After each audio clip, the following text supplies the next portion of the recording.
Welcome to சுடு தண்ணி. இன்னைக்கு நம்ம வீடியோவில் ஒரு சூப்பரான குக் வித் கோமாளி ரெசிபி தான் பார்க்க போகிறோம்.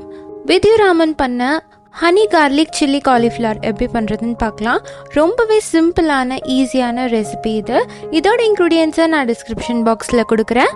இப்போ வாங்க சேர்ந்து சமைக்கலாம்.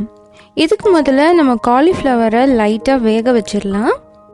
நான் கொதிக்கிற தண்ணியில் 150 கிராம் காலிஃப்ளவர் சேர்த்துக்கிறேன்.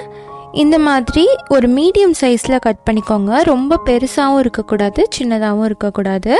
அந்த மாதிரி ஈவனாக கட் பண்ணிவிட்டு நம்ம இந்த சுடு தண்ணியில் சேர்த்துடலாம். இது கூட 1/2 டீஸ்பூன் உப்பு சேர்த்துக்கோங்க. 1/4 டீஸ்பூன் மஞ்சள் தூள் சேர்த்துக்கலாம். இதை ஒரு 5 நிமிஷம் நம்ம கொதிக்க வச்சிடலாம். நல்லா மிக்ஸ் பண்ணி விட்டுருங்க.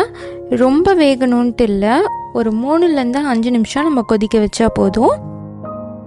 பார்த்திங்கன்னா இப்போ இது ரெடியாக இருக்குது. இதை நம்ம ஸ்ட்ரெயின் பண்ணி தனியாக எடுத்து வச்சுக்கலாம். இதை ஒரு பவுலில் சேர்த்துக்கிறேன். இப்போ இது கூட 1 டேபிள் ஸ்பூன் மைதா, 1 டேபிள் ஸ்பூன் கார்ன்ஃப்ளவர் சேர்த்துக்கிறேன். இதை ஃபஸ்ட்டு நல்லா மிக்ஸ் பண்ணி விட்டுடலாம். அப்போ இதில் இருக்க மாய்ஸ்சர்லாம் நல்லா அப்சர்வ் ஆகிடும். ஸோ இனிஷியலாக இந்த ஸ்டெப்பை கண்டிப்பாக பண்ணிக்கோங்க. இப்போ இந்த காலிஃப்ளவர்லாம் எடுத்து தனியாக வச்சுட்டு இதே பவுலில் மறுபடியும் 1 டேபிள் ஸ்பூன் மைதா, 1 டேபிள் ஸ்பூன் கார்ன்ஃப்ளவர் சேர்த்துக்கிறேன்.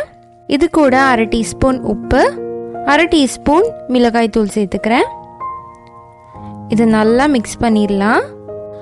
கொஞ்சம் கொஞ்சமாக தண்ணி சேர்த்து ஃப்ளோயாக அதை ரெடி பண்ணி வச்சுக்கோங்க. இது லைட்டாக கோட் ஆகுற மாதிரி இருந்தால் போதும். இப்போ இதில் நம்ம ஆல்ரெடி கோட் பண்ணி வச்சுருக்க காலிஃப்ளவரை சேர்த்துடலாம். சேர்த்துட்டு இதோடையும் நல்லா மிக்ஸ் பண்ணிக்கோங்க. இந்த பேட்டர் நல்லா கோட் ஆகிற மாதிரி நல்லா மிக்ஸ் பண்ணி வச்சுக்கலாம். இப்போ இது ரெடியாக இருக்குது. இதை நம்ம டைரெக்டாக ஃப்ரை பண்ணிடலாம். அடுப்பை மீடியம் ஃப்ளேமில் வச்சுட்டு இதை நல்லா ஃப்ரை பண்ணி எடுத்துக்கோங்க.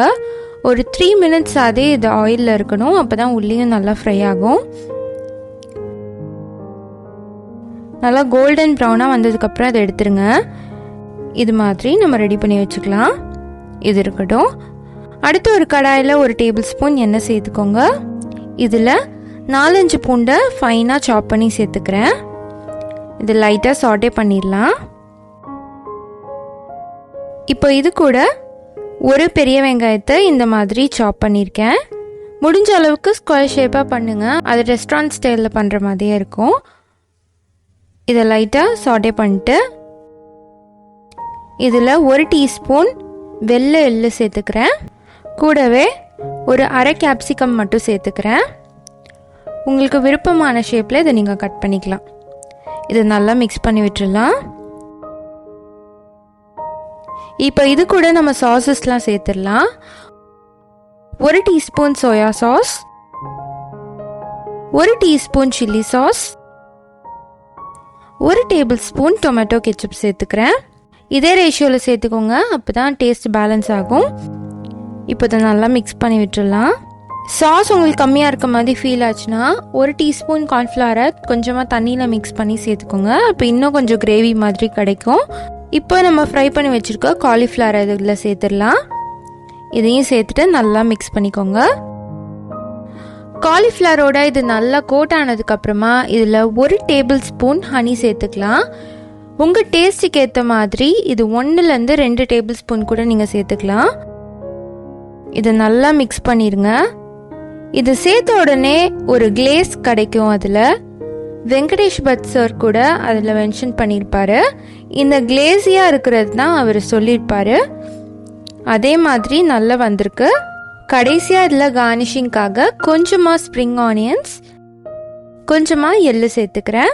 இது ஆப்ஷனல் தான். நம்மளோட ஹனி கார்லிக் சில்லி காலிஃப்ளவர் இப்போ சூப்பராக ரெடி ஆகிடுச்சு.